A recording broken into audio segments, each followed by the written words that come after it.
New tournament, new faces, same result, and one of us was actually there. Let's get stuck in.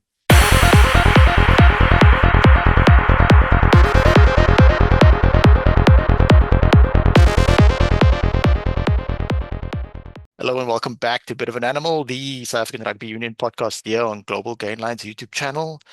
South Africa versus England, I'm going to get stuck in. But before we do that, I'm happy to be joined by John and Temikosi, but also a new face on our channels, on your screens and in your listening platforms. Bandile. Bandile, tell our viewership about yourself. Hi, my name is Bandile. I'm a primary school teacher and sports coach at Hurleyville Primary. I'm also a competitive powerlifter. I was recently at the World Powerlifting Champs in Lithuania, where I finished 20th out of 21, but it was a great experience. It was a great honor to represent my country. Glad to be on the podcast. Awesome. Bandile, can you tell us like what are your maxes in terms of like bench press and deadlift, those type of thing?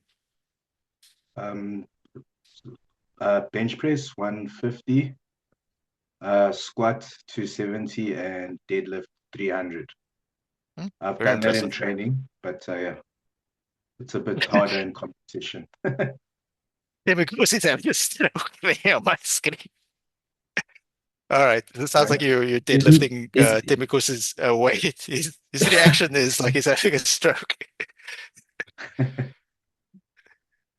it's too All right, much guys. weight. Like I'm just saying. The yeah, leave some weight to the rest of us, Badile. All right, guys. So South Africa brushed aside England in a much more convincing game than I thought it would go in. Shout out to Jacob Basford who joined me for the preview pod. Preview pod, by the way, who was sponsored by Culture Lab Kombucha. More about them later. So the whole series of preview pods is going to be sponsored by them, including this week's one where Ethan from the Scottish Rugby podcast, the new Scottish Rugby podcast here on the Global Gain Lines, the Scottish Rugby Realm, will be joining me for the preview pod as soon as Gregor Townsend announces his squad. So, Jean, you were there, but give us, before we get to the actual game, and this is the second year in a row you've watched the Springbok game at Ellis Park. Give us the full experience of what it's like living in Gauteng province and traveling to the venue, because I understand you did use the Gautrain. Did you use public transport throughout the journey? And also, what was it like in the stadium? Were the concessions affordable? Um, yeah, so last year I joined up with a tour group who had a bus going to and from, which was obviously pretty convenient. This year I did use public transport, so um jumped on the Gautrain here at the Centurion station, stayed on the train all the way to Park Street. From Park, you literally just walk out the Gautrain, over to the Prasa station, down the Prasa station escalators, and you get on the Prasa train. And as soon as it's filled up, they take you to Ellis Park. You get off, you walk down the stairs, and bam, you're at the station. It's actually really convenient. And I just want to give Prasa a massive shout out. They had a whole vibe going. They had like a speaker, they had tunes going. All the guys were like singing songs, clapping hands. Um, it really was a pretty good vibe and it was pretty fun. And I actually have to give Prasa double kudos because they kept running during the night, where the Gautrain apparently the decision was made for the last Gautrain to leave Park Station at 8:30, which is barely an hour after the final whistle. So that gives you like no time in the stadium to hang around. And I mean, we made it on time. We couldn't catch the final train. Well, I couldn't catch the final train. And we ended up getting on buses. They had to get buses in for us, and we were like six people coming to Centurion. So the poor bus driver had to drive us all the way from Park Station to Centurion, 9 o'clock at night. So yeah, I guess kudos to Prasa for coming to the table. And I think Prasa is underrated. I would definitely do that experience again. Um, I just wish that Gautrain comes to the table to the same extent as Prasa. Um, in the stadium, Yeah, things get expensive pretty quickly. Beer's gonna cost you $50. 45 if you want to go non-alcoholic. Single brandy and Coke, $45. Double brandy and Coke, $85. Want about if you want about 100 grams worth of biltong or chili sticks, you're looking at $70. Anything to eat, the cheapest you can get away with is I think there's a pancake stand where you can get six pancakes for about $60. That's about the cheapest food there is.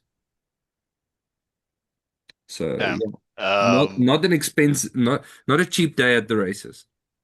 yeah, it's like going to Cape Town Stadium, yeah, and then like they're trying to sell you a 40 rand 500 ml energy and or Powerade. Not entirely thing.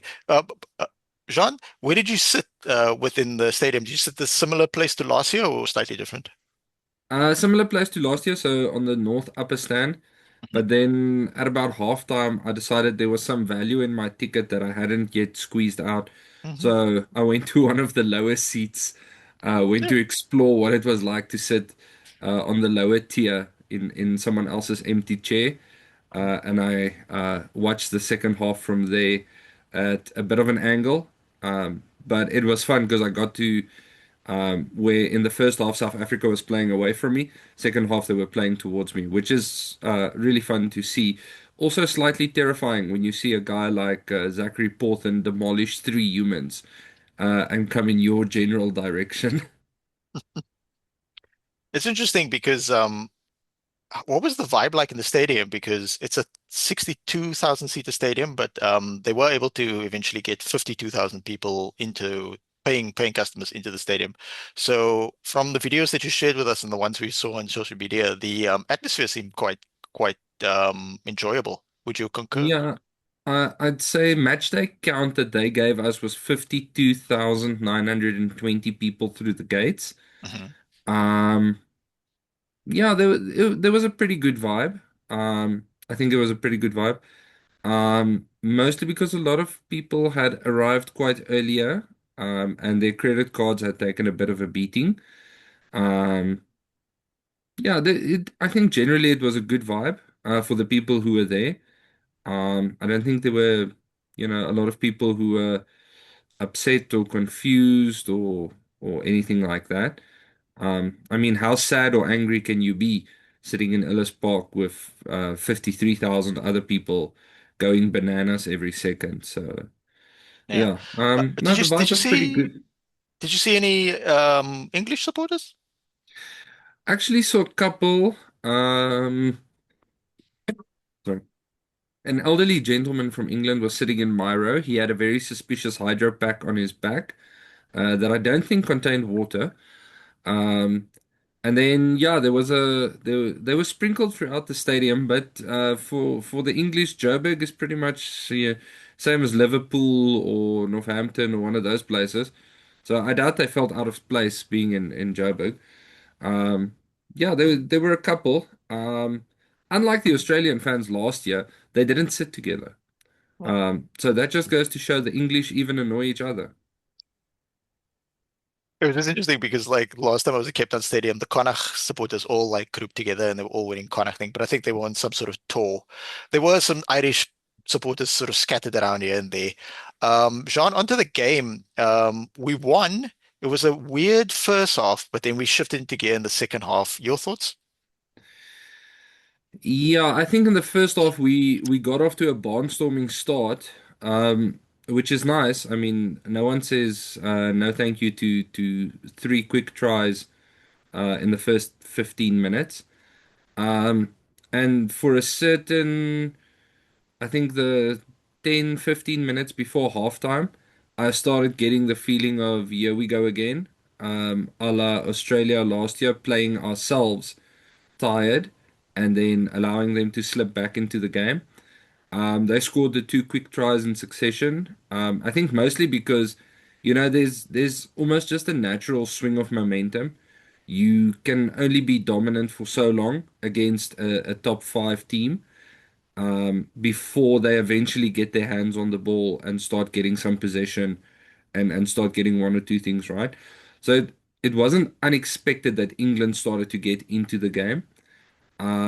Looking at how we came out second half and just putting them to the metal almost immediately was 100% the right thing. And I think that was the message coming out of the changing room was first 15 minutes we need a try.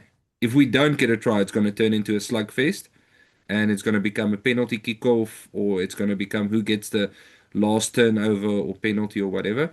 If we get a try within the first 10 minutes, they're cracking.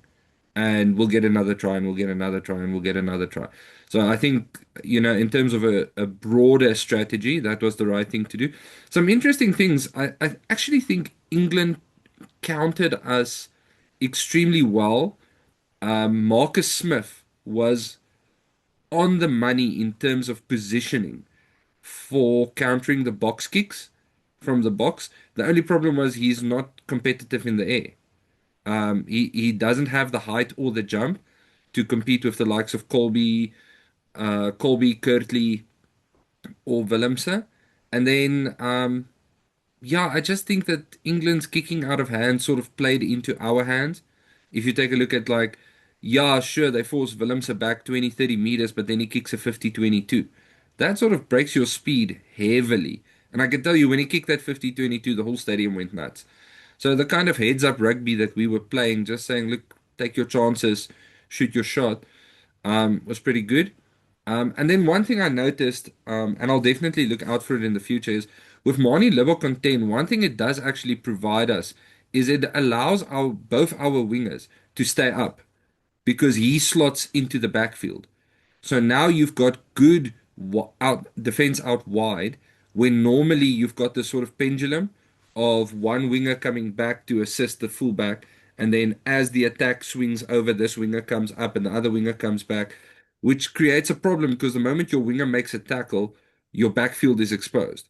Whereas with Libokonten, we can keep the wingers up. We've got good defense, the whole pitch is covered, and we've got two excellent kickers out the back. So I really think that was a clever play, putting the 10 and 15 at the back. Um, so yeah, but really impressive by the Boks the way they didn't allow themselves to slip away or slip out of the match because the hard work was done within the first 30 minutes. Very interesting. I appreciate the insight from the stadium on Marcus Smith because like the critique of people watching on TV was just like, oh, he's shit. But there's obviously nuance to it. He's a professional rugby player. I mean, Stormer supporters would Bryce is still having nightmares where Harlequins beat the Stormers earlier this season. With Marcus Smith playing a very good game in that, but in his preferred position at fly half, to be fair. Demikosi, this was at Ellis Park, which is the home of your Lions, and I just had to have you. I know we all can't always be on the podcast at the same time, but I texted you specifically yesterday to say, could you please be on the podcast? Because obviously there's a running theme, there's many running theme going on in this podcast, but one of them that I really appreciate is your disdain for England. To be honest, I was hoping Pollock would start because they've been talking him up, saying that he was going to be the game-changing player. I really wished he started the game. But yeah, uh, my analysis on the game was actually, before I even go to the analysis, I was actually surprised with how the Boks played. For me, the way the game played out, it seemed like, I'm not sure if this was planned, but it seemed like, what happens when things don't go right, when people have to be moved in certain positions? Can we still adjust? Can the new people that are coming in, can they handle that pressure? It kind of felt like that way. They were kind of being tested up. Things are going wrong. We don't have our first choice goal kicker who's going to kick for the Pulse. Etzebeth is not there. um, Sia is not there. So now Cameron, Paul de Villiers has to come in. Peter Steph Destroyed is in the wrong position that he normally plays. So I think it was like a problem-solving game for the Boks, and they did pretty well. Like I saw everyone slotting into positions and playing their part, and it didn't feel like it was a disconnected because you thought Vessels was going to be the replacement hooker, but he ended up being a prop. Then he had to go out, and someone else had to come in. So you see, I liked how they found a way to problem solve everything that they had. And it's good and reassuring going into the World Cup, knowing that, okay, even in tough times where we have to pull our fourth choice lock, we're still good. It was good to see. In terms of the game, I think England's penalty count was too much. I mean, but it was us that kind of put them on pressure, and they couldn't launch as much as they wanted to, and when they did punish. So kudos to England, but yeah, I just felt like the Box were just too much for them. Bandile, there was last minute shuffling in the loose forward trio with Sia unfortunately having to shift out, Paul de Villiers coming in. We got Cameron Andercombe who played every time I've seen him play is plays eight. Usually it's Sheriff Ulrich Low doing the moving to the side of the scrum for the Bulls when needed because Ulrich Low I also mostly knew as a number eight and then he sort of shifted to the side of the scrum. You played a bit on the flank as well. Your thoughts on how the team adapted despite the last minute changes? I think, yeah, and it took them a while to adapt, especially line-out time were a bit exposed there in the first half. But the second half, they got their act together and were able to make their lineouts a lot more competitive, catching the ball, starting. I think we scored 2 tries off the maul, if I'm not mistaken. So it was nice to see how they adapted to that. And they did it pretty quickly. They didn't let England get into the game and finish us off, which they could have if they didn't get the lineouts right. I think that was one of the most critical areas where England was beating us, starting to come back in the game. So I think there were some very stern words, and yeah, they came out in the second half guns blazing. Yeah, we're actually quite pleased with the start. Guess 2 weeks ago there was a Barbarians game, but it's more of a warm up and it doesn't really count as a test match. So this is the first of 13 test matches throughout this season. So yeah, stay tuned to Global Gainlines and there's a lot more other podcasts on this podcast network. Irish podcast, now a Scottish podcast, the Champions Cup rewind on Sunday nights now. It was the URC rewind, then it was the Six Nations rewind, then it was the Champions Cup rewind. It's just basically the rewind on Sunday nights. So yeah, please stay tuned and yeah, enjoy. Oh, there's a female rugby podcast, so we'll be talking about the Women's Springboks a bit later as well. Gentlemen, we're fortunate to be South African rugby supporters, and I say Erasmus keeps giving us content. One of these days, he's going to announce the team for the next game at the press conference at the end of the previous game. So we'll look now to a much changed team for Scotland, aka South Africa C. Demikosi will go to you first. There's some Corn Horns on the bench for you. Ulrich Low that I mentioned earlier is back. Hendrik Wessels is again at hooker, but maybe he'll come on at loosehead prop. I'm happy to see Apelele Fassi in the mix. Quite a few sharks here and there. Oh yeah, by the way, my even though I'm based in Cape Town and Bandile is based in Johannesburg, we're both Shark supporters, so we've got good taste as it relates to that. Not such a good season, but we look ahead. We look ahead to the future. Temikosi, Evan Roos is there. Yeah, I'm surprised. I thought Cameron would also be there. I'm not sure if he's hurt or something, but they changed 12 players from the last game, and only, let me see, it's Creole and Nokia. Those are the only two people that retain the same position. Peter Steph Detroit was moved to 7, and who else was also there in the last game that I kind of missed? Willemse is now at 12. Yeah, Willem's at 12, and you're looking at this team and you're asking yourself, this is a strong team. I'm not sure which one between this one and the one from last week, which one is stronger, but I can clearly say this is a strong team. And one thing I've noticed is also like new combinations, even though some of them play together at their club. You see the 9 and 10, Pollard and Papir. That will be that will be an interesting combination. And we haven't seen that in a while. Nokia and Vita. That's a Bulls combination. I'm assuming, actually, are they playing at Loftus? It sounds like this. Yeah, they both. Looking at this team, this is a Bulls team. Now that I can go, it's basically a Bulls team. But yeah, it's a pretty strong team. I can't wait to see. One thing I can say about it, it seems like they are more mobile than last week, meaning that they are probably looking to play a little bit more instead of relying on their strength. They're probably relying on um how fast, like last week's game where we were fast on the rug ball. I'm assuming that they'll wanna play a little bit faster. The only person that is slow, according to me, in this whole team is probably Andre Pollard.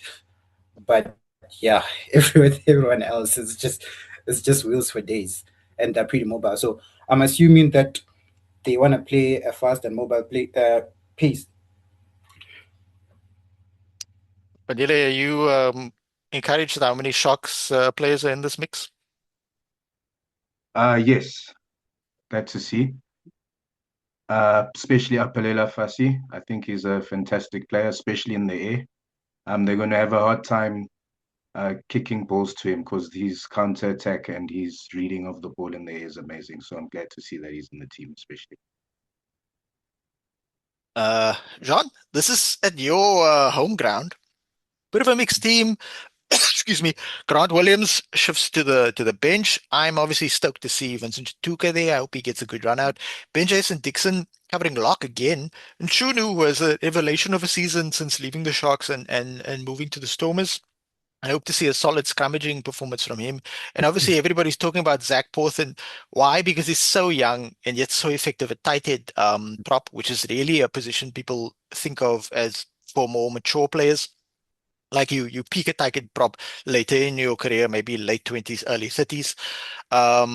Wolkolo starting, which is interesting. There was a lot of talk of Wolkolo maybe should have started the URC final, but I mean, that's very much Monday morning quarterbacking. And then Bowen Finter, now formerly almost a Scottish player, he's going to know these Scottish players very well because he was on the cusp of being picked by Scotland, and then Rassie swooped in, and that worked out in Temikosi's favor because now he's signed to the Lions.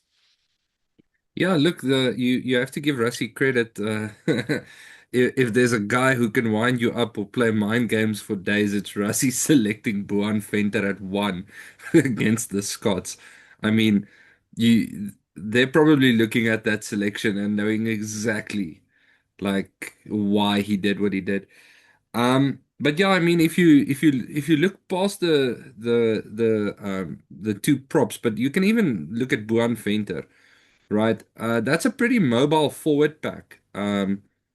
You've got Boan Venter, Johan Grobbelaar, Kobus Wiese, Roan Orkee, Paul de Villiers, who I think played really, really well against top tier opposition. He didn't get a lot of turnovers, but he was always hunting against England. Pieter Steph de Toey, Ivan Rust, these are mobile, destructive ball runners. But the other thing that they're good at, they're all excellent tacklers. And if you take a look at the way Scotland plays on attack, um, they sort of go a 1-2 punch out wide, and they like to swing. They like to swing around the corner at the last minute. So you want guys who are mobile, who can make tough hits, dominant hits, and sort of knock the ball carrier back just half a meter, so that the attack loses momentum. Um, Going into the back line, looking at Embrose Papier and Andre Pollard, obviously there you get the sense that if we're going to get any scrum penalties, it's going to be up to Pollard to kick them over. Hopefully, whatever was wrong during that final has left his body or has been exorcismed out of him. Um, and then, yeah, you've got a backline there. Damian Willemse got the close quarter skills. Jesse Creel for defense, which I think is going to be crucial. I can't see them playing anyone else other than Finn Russell against us. I mean, this is their opportunity to make a statement like they did against France in the Six Nations. But any long range kicking, Bandile was 100% on the money. You're going to be risking a lot by sending up a high bomb against Apalele Fassi, Edwin van der Merwe, and Kanan Moody. Those guys are going to be excellent under the high ball. And with Pollard being good at kicking out of hand, um, the up and unders a la 2019, again, those guys, you're going to need to be on your feet. It's going to be a tough game for Kyle Steyn. Um, Blair Kinghorn at 15 for Scotland, probably. Um, yeah, and then, just taking a look at the bench, I mean, you can't really moan. Very happy for Ben Jason Dixon, who I felt had a solid performance against England, didn't give away any penalties, contrary to what the Stormers coach him on. Vincent Chichuka getting a nice run out in the Bok jersey, also happy. I know Ulrich Loh's been struggling for a while with an injury, and I think that's why he wasn't selected for England. And with the last minute news regarding Evidencia, you have to wonder, coming out of the training camp, how many of these guys were carrying nicks and niggles and things that sort of held them back a little bit. And then very excited for Quayne Horn. I'll be it'll be exciting to see whether he goes on at 10 or 15. Um, yeah, but I think this is a good team. Scotland like to play. Scotland are inviting you into a knife fight. And if you get involved in a knife fight, you're going to lose. And Rassie's pretty much saying, well, we're not coming to a knife fight, we're bringing a shotgun. So, it's horses for courses in terms of slowing the game down and playing to our strengths. But yeah, excited. Yeah, it'll be interesting. We'll get the Scottish team a bit later. As I said previously, we're going to hope Gregor Townsend. Gregor Townsend, by the way, played for the Sharks, but way before I started following the Sharks. So I only found out that after the fact. And yeah, the preview shows are sponsored by Culture Lab Kombucha, manufactured here in sunny Cape Town, Muizenberg. Temikosi, your thoughts on the team? Oh no, I just wanted to add, it kind of feels like Glasgow versus Bulls, Mm, because basically yeah, that's true. probably going to be the two teams. Now that I Mm, kind of think about it, maybe that's why we went for like a more bull-centered team. And mm. also, guys, we need to give props to Kyle Rowe. He was amazing against Argentina. So he's probably going to get a shot. And it would be nice to see Kyle Stain also. Yeah. Yeah, Carl Steyn gonna be staying at his parents' house. So how many South African players are right now? Skuman, it's Carl Steyn, and then unfortunately Duan is not in the Scottish team right now, but the Scotland selection in terms of like playing people on form is pretty strong because I mean Blake Kinghorn's a good player, but he's not. I don't watch the French top 14, so I'm told by our colleagues and friends on the other podcast that Blake Kinghorn's not being picked because he's not in the best of form, and that's why. So that to me speaks to the fact that's a positive reflection on Gregor Townsend. While I like him or hate him, in that he's not picking on reputation, he's picking on form and ability. And then I'm obviously a big fan of TJ Tom Jordan. He unfortunately went off 5 minutes into the game against Argentina with a knock and then came back on. So we'll see how. I think Tom Jordan's more of a fly off and an inside center than a fullback. And speaking of fullback, the last thing I'll say is Damien Willemse. I always like seeing Damien Willemse at 12 because I personally feel that's his best position. Of course, he's um, like a Swiss Army knife who can play multiple positions. Although to be fair, we have players like that now. We've developed it over time. Like Kenan Moody for me, very good on the wing and very good at outside center. Guys, this is the senior Springboks, but we'll look quickly. Let's first discuss the Junior World Cup as a whole. So we've defeated Uruguay, unsurprisingly. Let me switch my camera back on, and we had a more arm wrestle of a game against Georgia, who, as we said in the pre-part discussion, it's the fourth time we're facing them this year. We played them twice in Georgia when we toured Georgia. And then we played them once at Paul Roos, which I was incredibly fortunate to watch. And then we now defeated them at the Junior World Cup in Georgia. Um, Jean, how much of these two games were you able to watch and your thoughts going into the Wales game?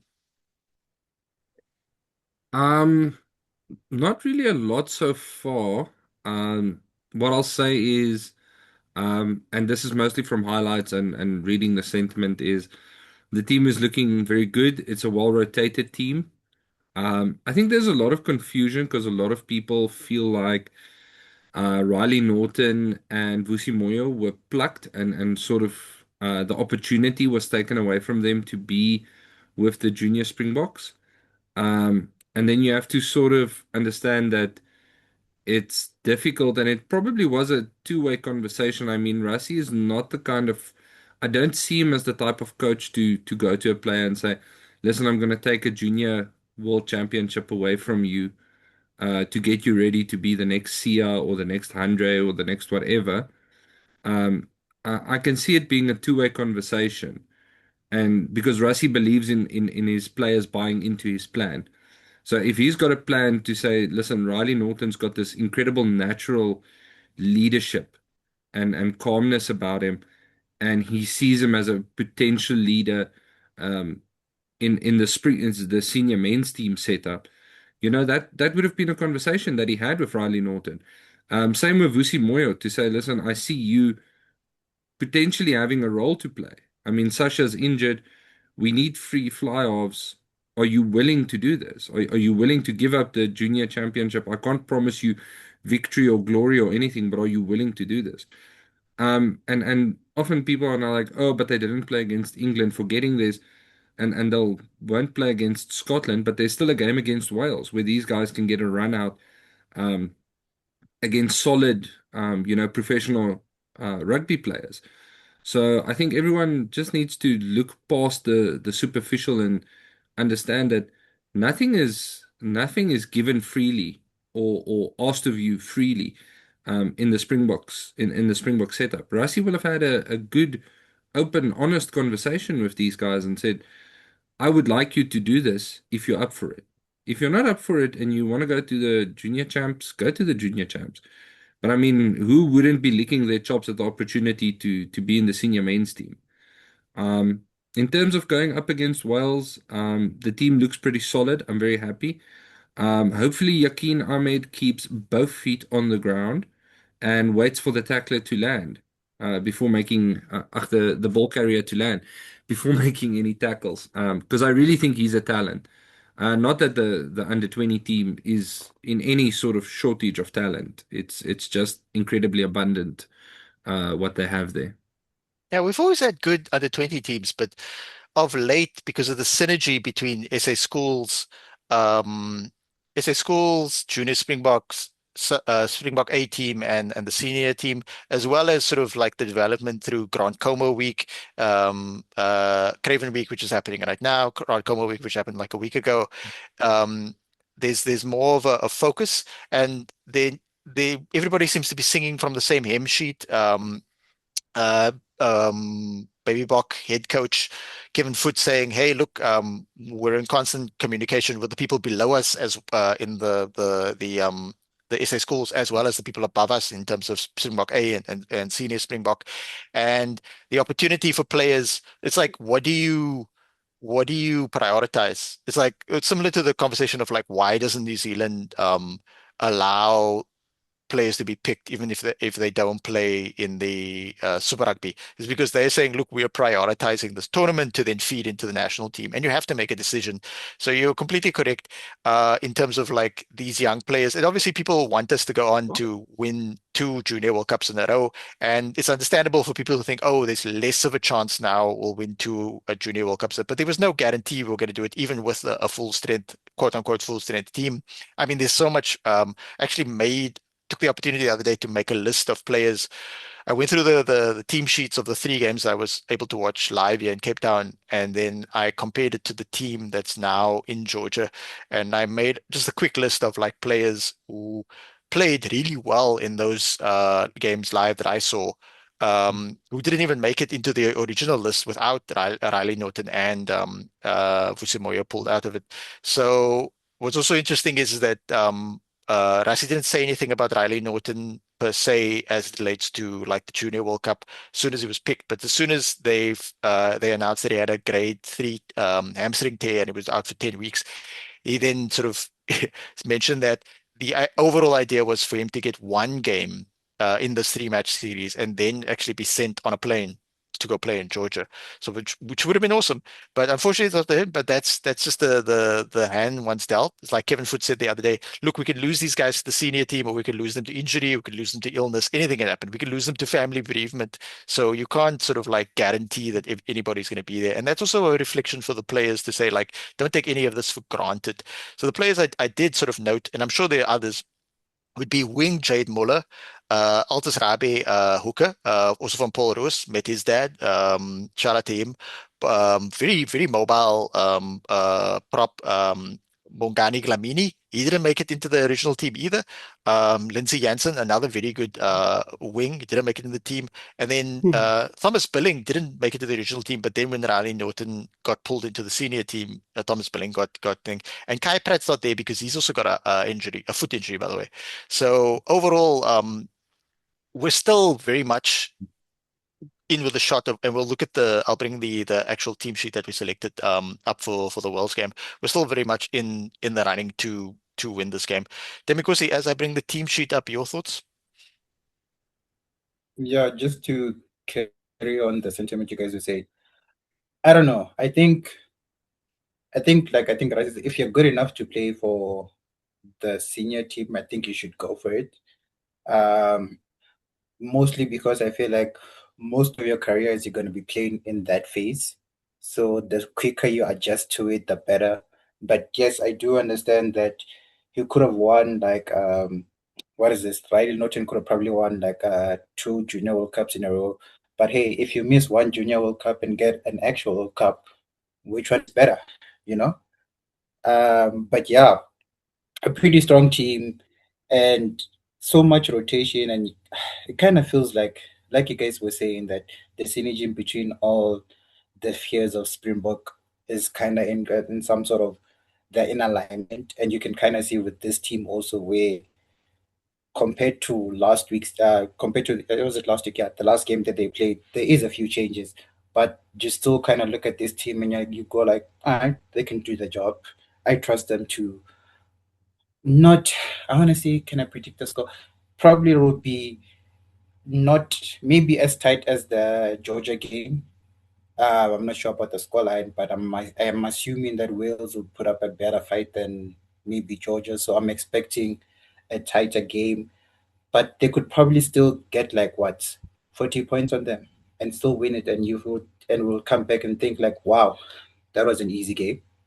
So yeah, look, what I'm trying to say is that it's the cohesion in terms of all the structures and the way that the format has been brought down. And you can even see that the junior box, where we are using a lot of players, but you don't get to see the disconnection that you would see if everyone kept changing. Like, there's so many places in sport where when a few people come in, it disrupts the whole team. The fact that we don't see this in all spheres makes me proud. Yeah, if I look at the this Pratt through injury and Moya through call up to senior team, the amount of blue chip prospects. Sivaga, I saw him play at Paul Roos. I believe that's the only game he actually played. The assistant coaches did tell me that the Paul Rose game was going to be like the first team, quote unquote, first team. But that guy, he's playing under 20. He looks amazing. He already looks like, I wouldn't say the finished article yet, but like to be that physically dominant and athletic, it's quite amazing. Yakin Ahmed, that game I watched, he played at inside center. He didn't play any other games. Ethan Adams was around the team throughout that time. Interestingly enough, when I was sitting next to the players who had not been selected for the match 23, Ethan Sekatelo Siaya asked one of the players for their phone. And I think it was Ethan Adams who gave him his phone. And then they were like, "Oh, what are you going to use the phone for?" It's like, "No, I'm going to watch my school rugby team play right now. And what was interesting is the players on the bench were having conversations about how well they did at school, and they were saying like, "Oh yeah, the one season I went unbeaten," and the other player was saying, "Yes, but you didn't play any top five teams, so it doesn't count." So there's a healthy sort of competition amongst each other there, and it was interesting to see that like while their peers were playing Georgia on the field at Paul Roos, they were looking at a phone watching a school's rugby team. So at least they're really into rugby. But as it relates to this team in particular, the both locks are quite large fellows. I would think of them more as like four locks than five locks at this stage. Not necessarily as tall or as mobile as Riley Norton.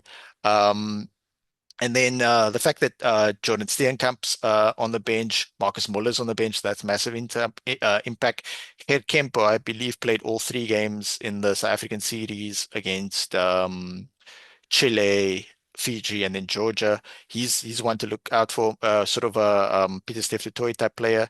Jaden Orange on the bench, more of like a more of a mobile lock compared to the ones that were starting. And yeah, actually having Ethan Adams at 12 and Bardenos outside of him instead of Marcus Muller is interesting. Cheswell Joost is obviously a player who's like shining in this tournament. Interestingly enough, not initially picked in the team. So yeah, I'm excited for this game. I unfortunately won't be able to watch it live, but tomorrow it's starting tomorrow at 4 o'clock South African time. Um, Bandile, your thoughts on the final game in the group stage of this Junior World Cup? I agree with what you said. I think it's going to be a lot closer, but I think with the strength of the squad and the rotational policy, they seem to be in a line with the senior team in terms of rotating players and having quality players where they just slot in and there's a crazy cohesion where they just do what they need to do on the field and nothing's disjointed. So I just want to, it's a big credit to Rassi and actually the whole of Saru for implementing that because you end up keeping a lot more of your players because some players who would usually be on the fringes would be like, let me go try play overseas. But with this policy, you actually get to play and prolong your career because you're still playing club rugby. So it just keeps our pool of players in South Africa, which is good for the long-term development of the game and sustainability. Yeah, indeed.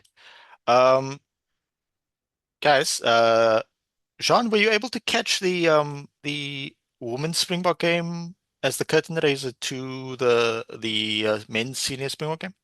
No, I was unfortunately working until I think pretty much an hour or two before kickoff. Um, Pretty much busy with work. So unfortunately I couldn't. I did, however, catch the highlights, and I just have to say, I am absolutely crazy impressed with the moves that the moves that they're coming up with in the women's Springbok team. It is amazing to see these things. Um, that maul off the back of the scrum was just genius. Like I love that. You have to have some you have to have a pretty big rugby brain to come up with that. So yeah, I did, however, get to sort of greet a couple of the female Springboks, which was interesting. A couple of um, the second stringers, and actually got to almost ride in an elevator with Nadine Roos and Mornay van der Berg. They caught the lift in front of me. Managed to get a congratulations there in on the win. And I think this is our first win against the US. So just the scoreline in and of itself also speaks says a lot. I think it was a well played match. And it's going to be interesting. I think this Saturday probably I'll have a bit more time because I won't be using the Gautrain who leaves me stranded in the middle of Joburg 9 o'clock at night to get anywhere. So yeah, I think this Saturday I'll have a bit more time um, to pay attention to the what the ladies are doing. Yeah. It was interesting because like shout out to Liesel, Liesel from Rugby 365. I forget your surname. I think it's Hendricks. She wrote an article leading up to the game, the preview on Rugby 365, and she actually picked South Africa by 7. This wasn't necessarily the full strength US team, and they were touring, but they were ranked 8th, and we were ranked 10th. And I thought we, as I said on the Sunday podcast, I thought we'd score a moral victory, but we actually scored an outright victory, and it was down to like preparation and execution, going into that much of a lead throughout the game, and then whoever didn't watch the game actually, USA just scored a bunch of tries at the end when the game was pretty much wrapped up, so there was no jeopardy at that point. And we're playing in them again this week at Loftus, so it's going to be incredibly interesting to see our changes as well as their changes. Not to say that they didn't necessarily take it seriously this week, in that they're probably going to be some interesting tactical moves. And this game was played at Ellis Park, and then this Saturday's game is going to be played just 52 kilometers away in at Loftus. So yeah, shout out to contributor who's unfortunately not able to be on our screens as much anymore, Lisa B. She was constantly updating everybody on Reddit, those of us who weren't able to watch it live. And we'll quickly look also at the schedule for the Women's Springboks throughout this season. So this week we'll be playing at Loftus, kickoff at 1:30. If you're going to watch the Springbok game versus Scotland, I would very much suggest you try and get there a bit early and enjoy this game as well. Should be very good. South Africa Springbok team also missing a few key players, but despite that, still defeating the USA. Then in a little bit of break, and then September 5th at the FNB Stadium, yeah, all you Joburgers get to watch these games. It's the full strength Black Ferns versus South Africa. So that's interesting because last year we took on their B team and played very well. The game against Wales will be later that September, the venue to be decided. And then we've scheduled another game, but the opponent and the venue is yet to be decided. So we'll see that. Then we've got an away game against Italy, should be quite competitive. And then the part that I'm really looking forward to, and we'll have some special pods for this as well, some crossover pods with the Irish podcast, um, the Interpro show. So because it'll be not too far away from me at Athens Stadium. And the thing is that prior to last year's World Cup, um, the games at Athens Stadium were actually reasonably well attended, and the tickets were also reasonably priced. I think they're going to get an even better atmosphere this year, considering all the momentum the team has gotten from the World Cup as well as from the Women's Super League, which the Bulls went on to win again. So there's back-to-back fixtures kicking off at 3 o'clock in October, on October the 24th. I will be there, and I have spoken to. I'll be at one of the games, hopefully two, or we'll have to see how things pan out, cost of living crisis and everything. But myself and Lisa be trying to coordinate so that at whichever games, she might only also be at one game. So whichever games we're going to be at, we're going to try and be both at both of those games at the same time. And then maybe hopefully do some live content as well. Yeah, so we're looking forward to the Springbok. Also, Springbok women's games, the ticket prices are at least a bit more reasonable as well. Temikosi, your thoughts on the Springbok women's victory over USA? But they played a very good game. Especially the power game, especially like I think most of their try came from 5 meters away from the line of them just running in, running in. And if it wasn't for that, like I expected them to play the power game because they are South African first and foremost. But I was actually impressed by the shapes, even their running shapes. Like some of the plays that they were doing, I think I was now playing at, I think it was center, which was kind of new for me because I know her from playing wing. So I liked how it seems like even their little formations are now at a point where I'm not sure how strong that USA team was, but the fact that they were able to score that much against them shows that maybe they should be considered a big team. I don't know, like I think it's a Pacific nation. What's the tournament that the US, Australia, and New Zealand and Canada play? I think they're good enough for, those, like, I don't know what it's called, but I think Isn't it we the are at a women's point 15? where, huh? Not the 15s, WX or WX2? no, the ones where it's just New Zealand, Australia. I think it's like Pacific Nations Cup type of thing. It's kind of like their version of the rugby championships. So I'm thinking now they're at a point where they're kind of good enough to be on a Six Nations, that type of level where they should be getting regular game time. Because I'm thinking if they can put a performance like that against the USA, where USA has the WX6, the W what women's one, and they have their own little tournament that they can practice. But now we seem like we're matching them without our regional tournament outside for Africa. It shows that there is progress. So, and I Yeah. think that they should be really considered as a big team now. Yeah, so that tournament's called the Pacific Four Series. Yeah, I think Hugh Griffin, our colleague on the URC Rewind, he's got a lot more insight into women's rugby. We try and cover as much as we can. I mean, we don't even have time for the sevens. I do apologize, sevens players. If I see you in Stellenbosch, don't get upset with me. I know you guys hang out there at Ant Class. Oh, so you said that he's very encouraged by our progress over a short period of time.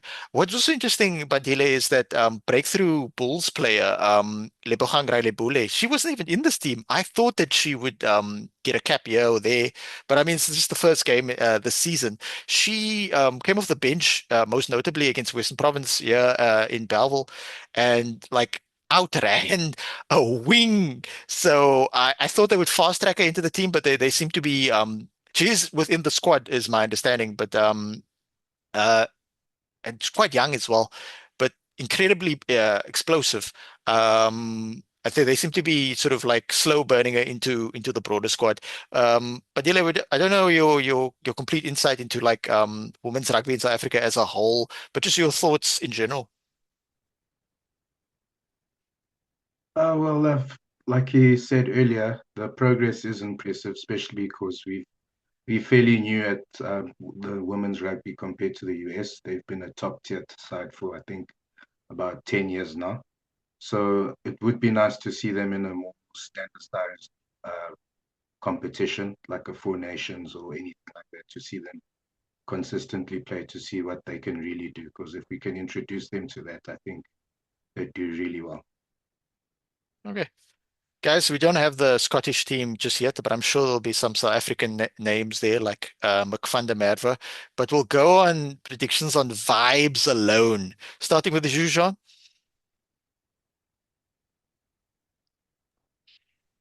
Yeah, look, I, I'm bad when it comes to predictions. I think I think the box at the end of the day will be too strong for Scotland. Um, but I do suspect the scoreline will be closer than what England got, simply because Scotland, in a sense, Scotland almost has the opposite in terms of a coach. England have got a coach who is by the numbers, by the system, until even beyond the wheels falling off. And Scotland's almost got a coach where, if the vibe's on, guys, just, play ball. So I think, Scotland might be able to adapt to the Springboks better. Um, it's been difficult for them in recent years playing us, but I think the scoreline will be a touch closer than where England got to. Then Mikosi, your thoughts? Um, when I, now that I'm thinking about it, I'm thinking that Scotland can also attack really quickly, like Glasgow. Like that's why I mentioned Glasgow before. I think the fact that they can attack really quickly, it will come down to the Springbok normally have gaps and periods where they kind of switch off or where they kind of lose that momentum. It'll it's going to be a challenge to see when that happens, how much points will they leak, because I'm expecting a few guys from Scotland during those times. And if we could manage those times pretty well, I still think it's going to be a tight game. Maybe the score might not reflect it because even England was a tight game, but looking back, look at the score. So I think I want to believe that Scotland will surprise us, but if Scotland surprises us, I think Rassie will just go again, change the whole team. Wales are going to be in trouble. So, for Will's sake, Rassie, the Scotland will put up big fights. Yeah. And because before we move on from you, you've obviously got really good insight into New Zealand rugby. What were your thoughts on New Zealand versus France and Killer Cam Roygard? I think Roygard was good. Like, I think I saw the Hurricanes combination. I think all the Hurricanes players, is it Hurricane? Yeah, all the Hurricane players were kind of performing their best. But the one thing that was nagging at the back of my brain throughout that whole entire match, I'm like, geez, man, this is a B team, France team, and it's giving you guys a tough time. Like it's showing you guys flame. So I'm thinking if it has a start, if they had their starting choice game, I mean their starting choice player, what would have the score been like? Would have been that close? Would New Zealand even have won that game? But yeah, it looks better. It looks better. Still not convinced. Still not I, convinced. They I have a couldn't question even. for I have a Yeah, question for you, Captain New Zealand, uh, man of the island nations. I felt like New Zealand was more cohesive, like they played like a team again. But I can't shake the feeling that they got lucky. Okay, yeah. France got in their own way pretty well. France didn't help themselves, but I do feel like they got lucky. Like it was. Be- I think if they didn't have the cohesion that they managed to that Rennie managed to get into the team, then it would have been a very different story. That's what I'm saying. Because I'm thinking that if France had their total cohesion with their first choice players, would that game have played out that way? I don't think so. I think France might have been stronger. But yeah, New Zealand held out. They look better. But again, looks, we're not sure. We can't see. We can only test that when they come here. Or maybe, I don't know, maybe the next game against Ireland, maybe because Ireland will be like a full strength team. So maybe we'll see how they kind of adapt to, I want to say, the top teams. France is a top team, but yeah, I'm not convinced. They look better, but Australia also did look better. But look at the scoreline at the end of the day. Yeah. Yeah. Bandile, if you're unaware, I don't know how much you've watched the podcast before, but this is sort of a running gag because um, I guess we have to announce it here that then because he's also related to Mark Telea. So we'll end with you, Bandile.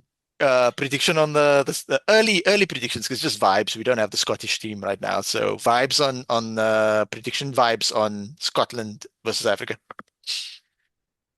I think South Africa will win at least by 20 points. Reason why I say that, I think our set piece is too strong, our scrums, and our game in the air is also better than theirs. Um, just in terms of physicality, I think will be too much for them on the day. Especially if there's no surprises like the last game where we have to change things last minute. I think that's where England was able to get back in the game because it was a last minute change and our lineouts were a bit of a mess. So if it's no surprises like that, I think we'll win comfortably by at least 20 points. Okay, I appreciate your enthusiasm and your sort of positivity as it relates to that. If you got to the podcast this far and you're obviously enjoying it, like, subscribe, click the notification bell. Please remember in the comment section, in the description section, we are still in the process of recruiting for broader podcasts, Lions podcast, Sharks podcast, Bulls, Stormers podcast. Yeah, so if you would like to join us, if you have opinions on rugby and you don't take yourself too seriously, there's an email below, and we'll set up some video calls and we'll have some discussions and some interviews and stuff. Okay, guys, that ends the show this week. From myself, Bandile, Jean, and Tembi Kosi's stylish turtleneck. Until next week, in Rasi, we trust.